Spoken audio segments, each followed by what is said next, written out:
everyone, welcome to this channel again. So guys, first of all, who are new to my channel, welcome here. This is Lavisha and I am NEET aspirant 2025 and I have also given NEET 2024 wala exam. And from past few days, I have received a lot of messages on the topic of backlogs, question practices and कौन से teachers से पढ़ना चाहिए हर subject के लिए.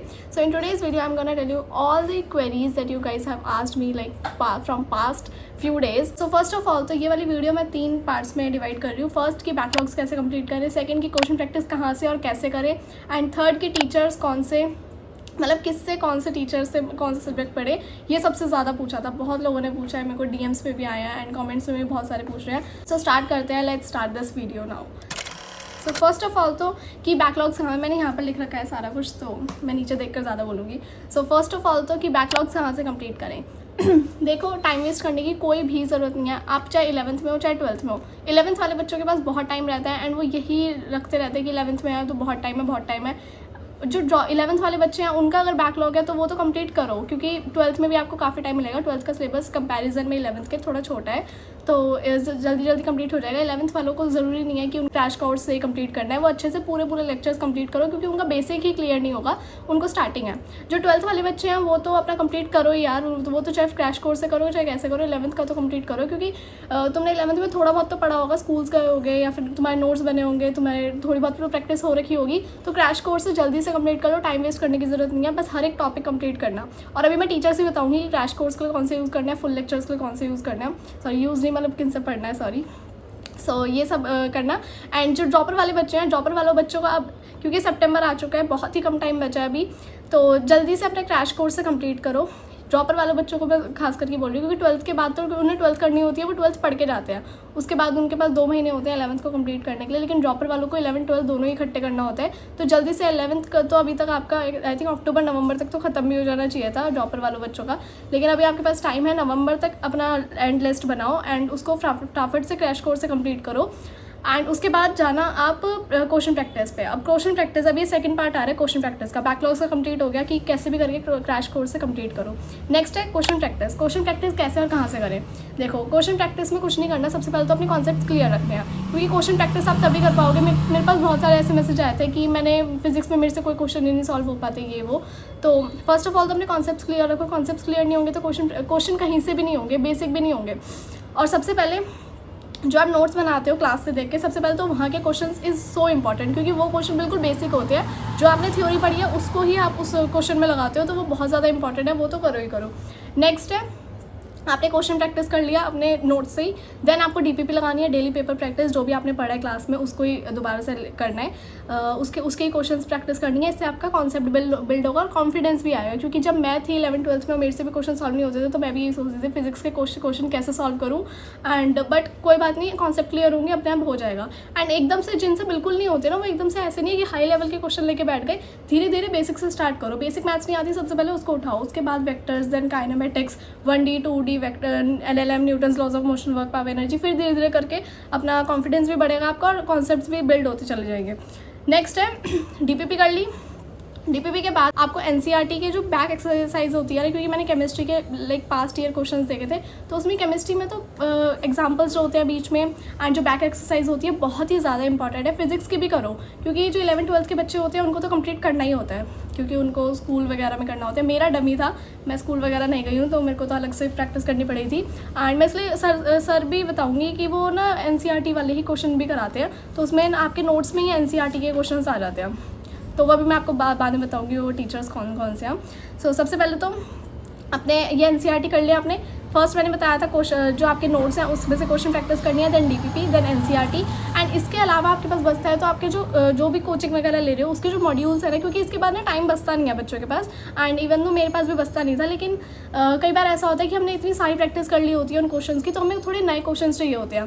तो जो भी आपकी कोचिंग है ना उसके अंदर PYQs होंगे, पास्ट ईयर के जितने भी क्वेश्चन होंगे वो बहुत इंपॉर्टेंट है, वो कर लो कि आपका बहुत अच्छे से कॉन्सेप्ट भी बिल्ड हो जाएगा एंड आपको कॉन्फिडेंस आ जाएगा कि हाँ मैं कोई से भी क्वेश्चन बना सकती सकता या फिर सकती हूँ। तो ये सारे क्वेश्चन तो आपको रोज़ ही प्रैक्टिस करने हैं। एंड ऐसा नहीं है कि इसको इस चैप्टर में मैंने 100-200 क्वेश्चन लगा लिए तो बहुत ज़्यादा अच्छा हो गया। आपको डिफरेंट टाइप के क्वेश्चन सॉल्व करने हैं। आप एक ही तरह के क्वेश्चन सॉल्व करते रहोगे तो उससे कोई बिल्ड नहीं होगा आपका कॉन्सेप्ट। उससे बस ये होगा कि इस तरीके के क्वेश्चन मैं कर लूँगा, लेकिन नीट में एक तरीके के क्वेश्चन नहीं आते हैं। हर जगह देखोगे पैटर्न बदलता है हल्का हल्का। तो पास PYQs इज़ सो इम्पॉर्टेंट, क्योंकि PYQs से आपको पैटर्न पता लगेगा। तो ये हो गया क्वेश्चन प्रैक्टिस, यहाँ से करना है। कोई एक्स्ट्रा बुक्स वगैरह लेने की जरूरत नहीं है। ज़्यादा से ज़्यादा अगर इसके बाद आपके पास टाइम बचता है तो आप कोचिंग के जो मॉड्यूल्स होते हैं ना वो ले सकते हो।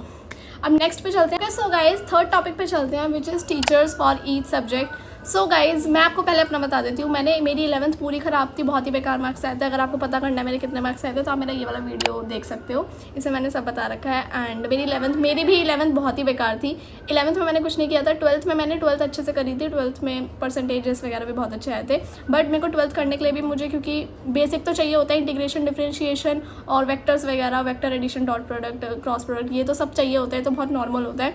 तो इसको पढ़ा था मैंने सबसे पहले बेसिक से। लेकिन मेरे को work, power, energy, rotation, SHM, waves, ये वाले चैप्टर्स बिल्कुल नहीं आते थे 11th के अंदर। और 12th को पढ़ने के लिए, क्योंकि मैग्नेटिक वाले चैप्टर में मैग्नेटिक फील्ड वगैरह निकालनी होती है, उसके अंदर क्रॉस प्रोडक्ट, डॉट प्रोडक्ट बहुत ही ज़्यादा इंपॉर्टेंट है। तो वो मैंने पढ़ा था 11th से, थोड़ा बेसिक क्लियर करा था। उसके बाद मैं 12th पे गई थी। तो जो बच्चे 12th में उनको बस अपनी 12th कंप्लीट करनी है, तो सबसे पहले आपको बेसिक तो कंप्लीट करना पड़ेगा। बेशक से आप 11th बाद में कर लेना, लेकिन एक चीज़ पे फोकस करो, वो कंप्लीट करो। एंड ये था मेरा पूरा कि मैंने भी ऐसे ही करा था। एंड जो मैंने टीचर्स लगाए थे, मैंने अपने ड्रॉपर वाले ईयर में MR सर से पढ़ी थी पूरी फिजिक्स। एंड पूरी फिजिक्स इतने प्यारे नोट्स बने हुए हैं मेरे फिजिक्स के, लिटरली कहीं से कोई वो नहीं पड़ता कि मेरे को ये पहले नहीं, और मेरे को अब ऐसा लगता है कि मैं पहले क्यों नहीं समझ पाती थी। बट कहीं ना कहीं तो कुछ तो फ़र्क पड़ेगा ही, टीचर्स का या फिर बच्चों का या फिर पढ़ने का। तो लीव इट। सो यही था कि MR सर से मैंने बहुत अच्छे फिजिक्स के नोट्स बनाए हैं। एंड मेरे को अब सब आता है, तो आप MR सर ले सकते हो, क्रैश कोर्स भी। एंड गाइस जो भी मैंने बोले हैं ना कि क्रैश कोर्स देख लेना, MR सर के क्रैश कोर्स इतने अच्छे हैं, आप उनको देखोगे ना आपको लगेगा ही नहीं कि आप क्रैश कोर्स से पढ़े हो। आपको यही लगेगा कि आपने फुल लेक्चर ही लिया है, कोई कॉन्सेप्ट नहीं छूटेगा। जो ऐसा चाह रहे हैं कि उनका जल्दी जल्दी कंप्लीट हो जाए क्योंकि उनकी 11th पूरी बेकार है, तो फिजिक्स वाला के MR सर, मनीष राज सर, इनके क्रैश कोर्स देख लेना। यूट्यूब पे पढ़े हुए हैं, फ्री ऑफ कॉस्ट पढ़े हुए हैं, या फिर आप खजाना वाला बैच भी अर्न कर सकते हो, क्योंकि उसमें लाइक उसमें जो पुराने लेक्चर्स होते हैं वो होते हैं, तो उससे आप जल्दी कंप्लीट कर सकते हो MR सर के लेक्चर सारे। नेक्स्ट हम चलते हैं केमिस्ट्री पे। सो केमिस्ट्री के अंदर सबसे पहले तो 3 चीज़ें आती हैं, ऑर्गेनिक, इनऑर्गेनिक एंड फिजिकल। सबसे पहले फिजिकल बता दी। फिजिकल केमिस्ट्री में मैंने देखे थे लेक्चर सुधांशु सर के। तो सुधांशु सर के लेक्चर्स इतने बढ़िया हैं कि वो जो NCERT के जो बैक एक्सरसाइज होती है ना, जो मैं बात कर रही थी, क्योंकि केमिस्ट्री में बैक एक्सरसाइज की काफ़ी इंपॉर्टेंट, तो उनकी जो बैक एक्सरसाइज होती है वो सर क्लास के अंदर ही बनाते हैं। जितने भी मेरे केमिस्ट्री के नोट्स बने हुए हैं ना, उसके अंदर ही मेरी NCERT के भी हैं। तो मेरे को कोई प्रॉब्लम नहीं पड़ती कि मैं सॉल्यूशन कहाँ से देखूँ, या फिर या फिर पहले मैं NCERT खोलूँ उसके बाद ये करूँ। तो मैं जब नोट्स रिवाइज करती हूँ, मेरे क्वेश्चंस भी NCERT वाले वहीं से प्रैक्टिस हो जाते हैं। तो जो कि मुझे बहुत अच्छी चीज़ लगी। तो सुधांशु सर के भी, और जो सुधांशु सर के भी जो क्रैश कोर्स हैं, देखो थोड़ा बहुत ना केमिस्ट्री में ऐसा होता है कि आपको थोड़ा बेसिक आना चाहिए। अब ये MR सर तो ऐसे हैं कि सर स्टार्टिंग से भी उठाएंगे तो आप फिजिक्स में कर लोगे। केमिस्ट्री में ऐसा है कि आपको थोड़ा बहुत बेसिक आना चाहिए, उसके बाद ही आप क्रैश कोर्स लो। तो बेसिक में ऐसा है कि मोल कॉन्सेप्ट आना चाहिए, या फिर हर एक सब्जेक्ट के लिए एडिशन वगैरह। जैसे आप थर्मोडायनेमिक्स पढ़ रहे हो तो उसमें आपको पता होना चाहिए सिस्टम क्या होता है, हीट क्या होती है, एंड सिम्बल्स क्या होते हैं हीट के, इंटरनल एनर्जी के, ये सब के, स्पेसिफिक हीट क्या होती है।